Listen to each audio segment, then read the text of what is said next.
Good morning student. आज हम आप सबको क्लास 4th में हिंदी पाठ 2 बूढ़ा गिद्ध इसका जो अभ्यास प्रश्न बताएंगे। और जैसा कि आप लोगों ने पिछली वीडियो में देखा कि हमने आपको इस पाठ का, इस कहानी का जो है कुछ प्रश्न हमने आपको बताया, और आज जो है हम बचे हुए प्रश्न जो हैं इसमें से वह आज हम आपको फिर से बताएंगे। ओके, तो चलिए ध्यान देते हैं। हमारा पहला प्रश्न है, आपको कौन कैसा लगा? प्रत्येक के बारे में 4 वाक्य लिखिए।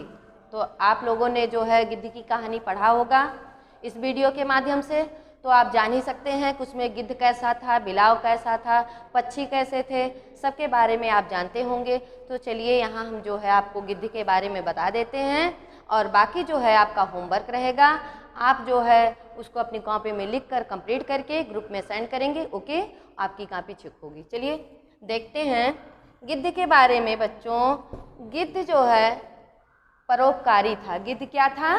परोपकारी था। वह पक्षियों के बच्चों की देखभाल कर दिया करता था। गिद्ध कैसा था? गिद्ध जो है परोपकारी था। वह जो पक्षियों के बच्चे थे उस कोटर में रहते थे, उनकी वह देखभाल कर दिया करता था, क्योंकि वह असमर्थ था, उसमें कार्य करने की क्षमता नहीं थी। वह पक्षियों के सहारे ही अपना जीवन गुजार रहा था। तो यहाँ देखिए, बच्चों की देखभाल कर दिया करता था। उसके मन में छल कपट नहीं था। उसके मन में, गिद्ध के मन में जरा भी छल कपट नहीं था।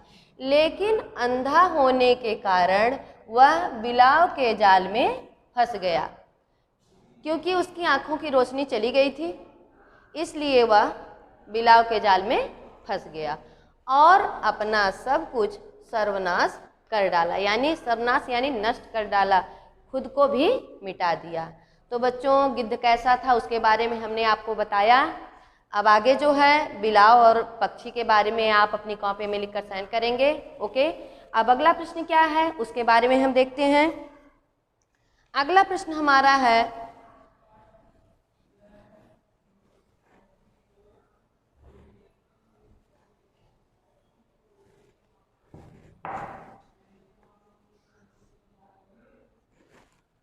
अगला प्रश्न हमारा है बच्चों, दिए गए प्रश्नों के उत्तर लिखिए। दिए गए प्रश्नों के उत्तर लिखिए। अब पहला प्रश्न क्या है हमारा, हम देखते हैं इसमें। पहला प्रश्न है, बूढ़े और कमजोर गिद्ध को भोजन कैसे मिलता था? तो यह अपनी इस जो है कहानी में, इस स्टोरी में, बूढ़े गिद्ध की कहानी में आपने पढ़ा होगा कि उसको जो है भोजन कैसे मिलता था। तो इसमें इसका उत्तर हम देखते हैं। पहले हम प्रश्न लिखते हैं कि बूढ़े और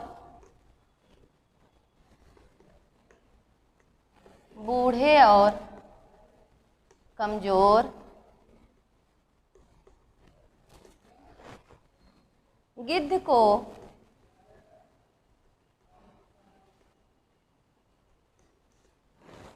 को भोजन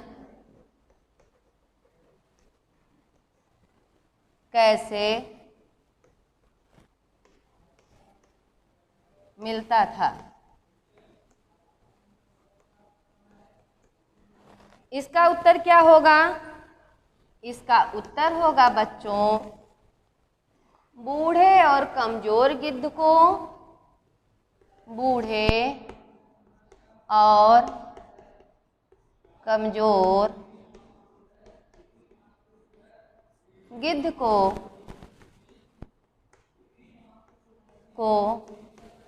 भोजन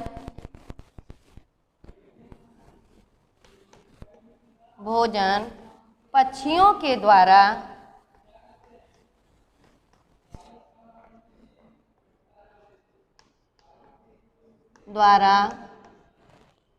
मिलता था। इसका उत्तर क्या है? बूढ़े और कमजोर गिद्ध को भोजन कैसे मिलता था? पक्षियों के द्वारा। अगला प्रश्न हम देखते हैं। हमारा अगला प्रश्न क्या है? अगला प्रश्न है बच्चों, गिद्ध को देखकर बिलाव क्यों डर गया? गिद्ध को देखकर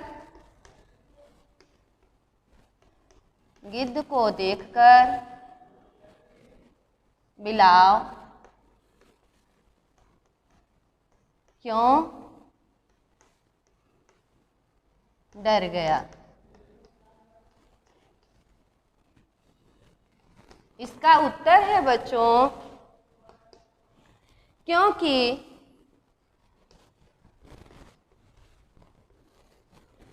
बिलाव ने सोचा यह गिद्ध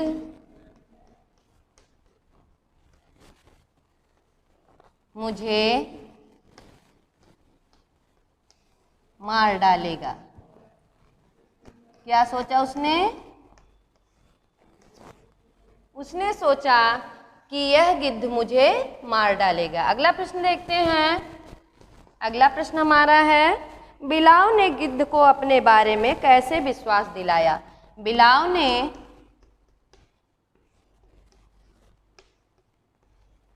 गिद्ध को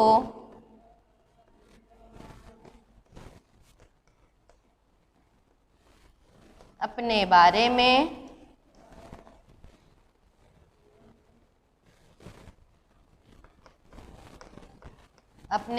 में विश्वास कैसे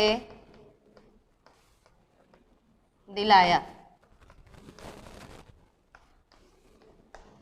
इसका उत्तर क्या होगा बच्चों? बिलाव ने गिद्ध को अपने बारे में विश्वास कैसे दिलाया? आपने यह कहानी पढ़ा होगा और उसमें आप जान रहे होंगे कि वह धूर्त बिलाव जो है अपनी मीठी वाणी से उस गिद्ध को विश्वास दिलाया। तो इसका उत्तर रहेगा, इसका उत्तर है बिलाव ने अपनी मीठी वाणी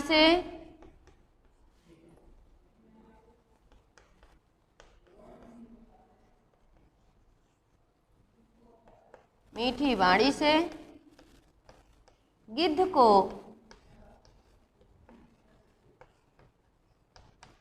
विश्वास दिलाया।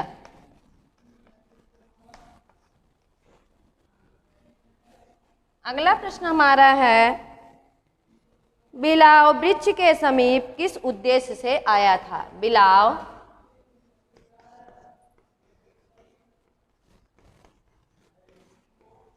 वृक्ष के समीप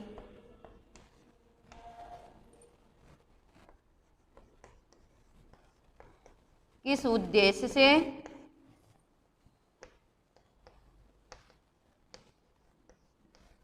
आया था?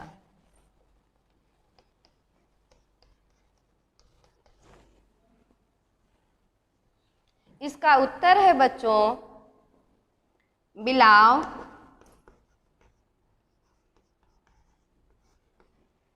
वृक्ष के समीप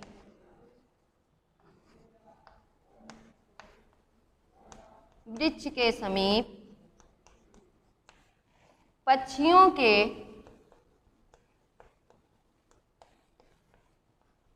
बच्चों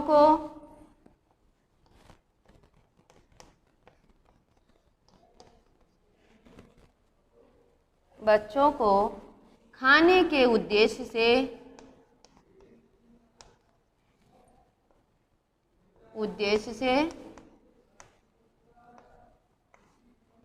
आया था। किस लिए आया था? वह पक्षियों के बच्चों को खाने के उद्देश्य से आया था।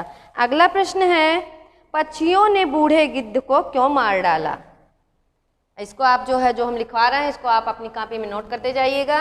ओके, अगला प्रश्न हम लिखवाने जा रहे हैं। अगला प्रश्न हमारा है, पक्षियों ने बूढ़े गिद्ध को क्यों मार डाला? चलिए देखते हैं। पक्षियों ने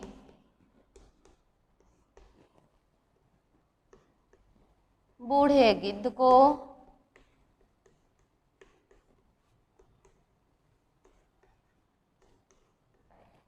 क्यों मार डाला?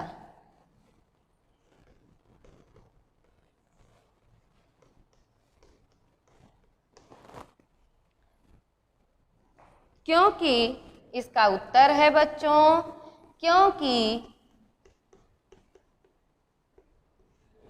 पक्षियों को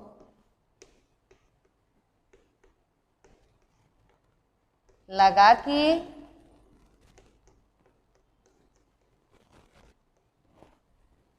इस बूढ़े गिद्ध ने इस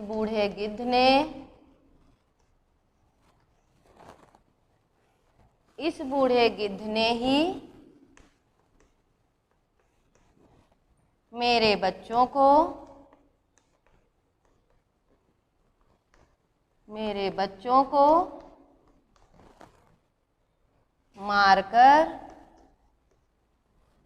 मारकर खा डाला। पक्षियों को क्या लगा? पक्षियों को लगा कि इस बूढ़े गिद्ध ने ही मेरे बच्चों को मारकर खा डाला। अब लास्ट हमारा प्रश्न है, इस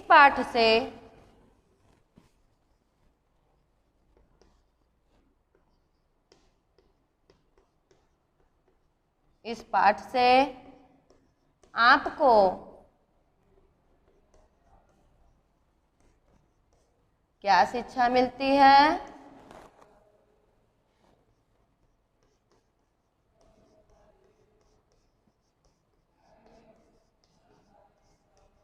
इस पाठ से आपको क्या शिक्षा मिलती है? तो बच्चों इस पाठ से हमें यही शिक्षा मिलती है, इस पाठ से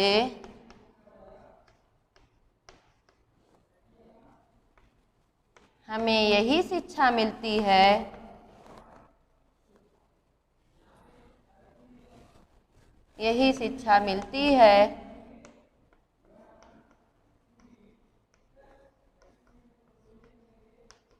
कि किसी को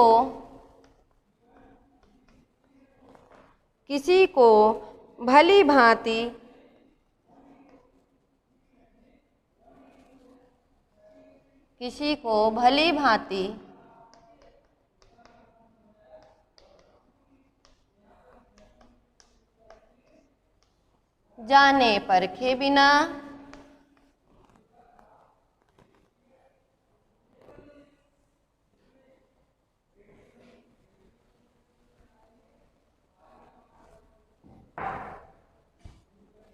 जाने परखे बिना उस पर विश्वास नहीं करना चाहिए।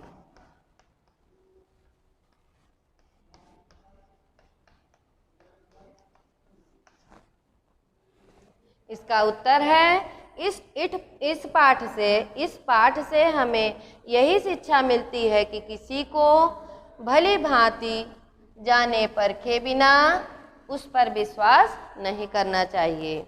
तो बच्चों अब हम आगे का प्रश्न देखते हैं। हमारा अगला प्रश्न क्या है?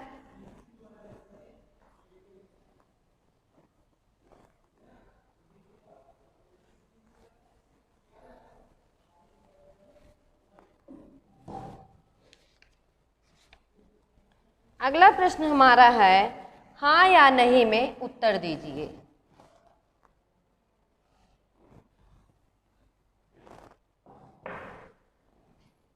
हाँ या नहीं में उत्तर दीजिए।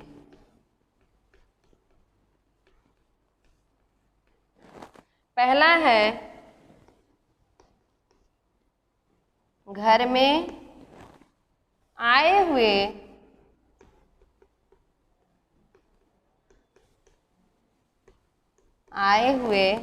शत्रु का भी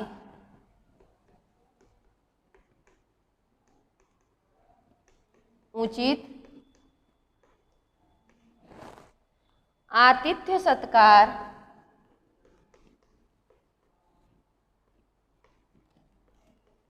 सत्कार किया जाना चाहिए, किया जाना चाहिए। तो इसमें क्या रहेगा बच्चों? इसमें रहेगा हाँ। दूसरा है मुश्किल परिस्थिति में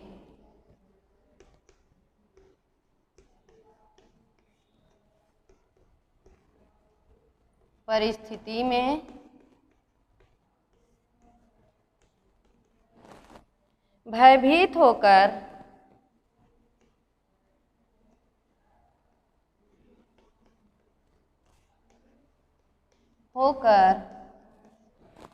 भाग जाना चाहिए।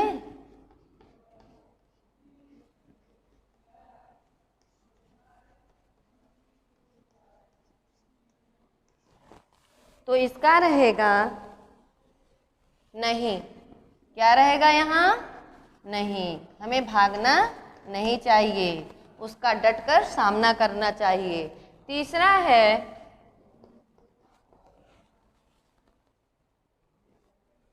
कोई भी निर्णय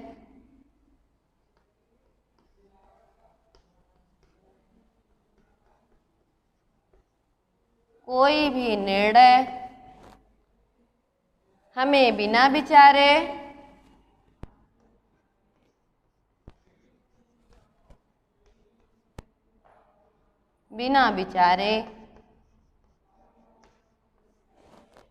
ले लेना चाहिए, ले लेना चाहिए। इसमें क्या रहेगा बच्चों? कोई भी निर्णय हमें बिना विचारे ले लेना चाहिए। इसमें रहेगा नहीं, क्योंकि यदि बिना विचार किए हम कोई भी निर्णय लेते हैं कि हमें ये करना है तो वह जो है गलत है, तो यहाँ नहीं रहेगा। हमें सोच विचार कर ही निर्णय लेना चाहिए। घ है शास्त्रों में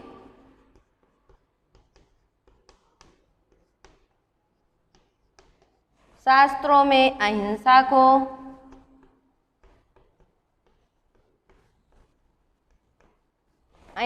को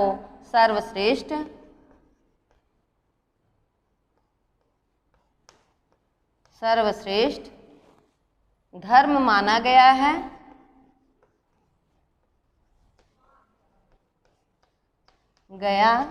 है। इसमें रहेगा हाँ, क्योंकि अहिंसा सर्वश्रेष्ठ धर्म है। लास्ट हमारा है हमारे देश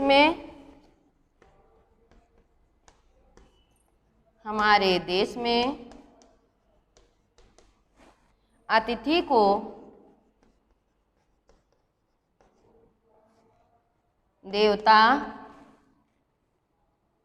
देवता के समान, अतिथि को देवता के समान मानते हैं।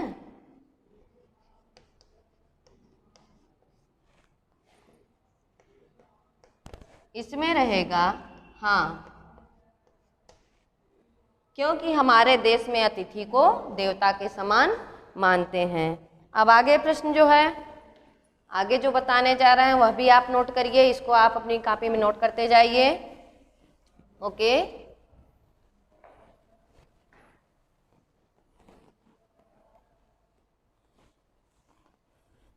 चलिए अगला प्रश्न हम देखते हैं। हमारा अगला प्रश्न है नीचे दिए गए शब्दों के स्त्रीलिंग रूप लिखिए। दिए गए शब्दों के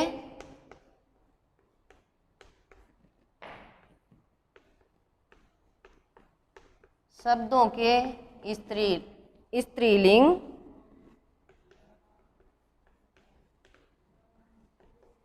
रूप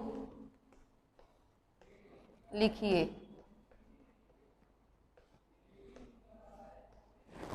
पहला है बिलाव। क्या है? बिलाव। इसका क्या रहेगा? बिल्ली। क्या रहेगा बच्चों? बिल्ली। दूसरा है शेर। दूसरा क्या है? शेर। इसका क्या रहेगा? शेरनी। तीसरा क्या है? भालू। क्या है? भालू। इसका क्या रहेगा? मादा भालू।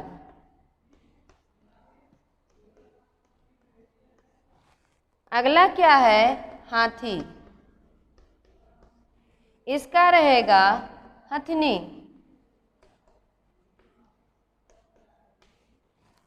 अगला है हंस। इसका क्या रहेगा? हंसनी। और लास्ट हमारा है उल्लू। क्या है? उल्लू। इसका क्या रहेगा बच्चों? इसका रहेगा मादा उल्लू। तो बच्चों हमने जो आपको अभी इस पाठ का जो है प्रश्न बताया, एक्सरसाइज बताया, वह आप अपनी कॉपी में लिख कर याद करेंगे। ओके। और अब हम आगे का बचा हुआ एक्सरसाइज आपको नेक्स्ट वीडियो में बताएंगे। Okay, thank you, have a nice day.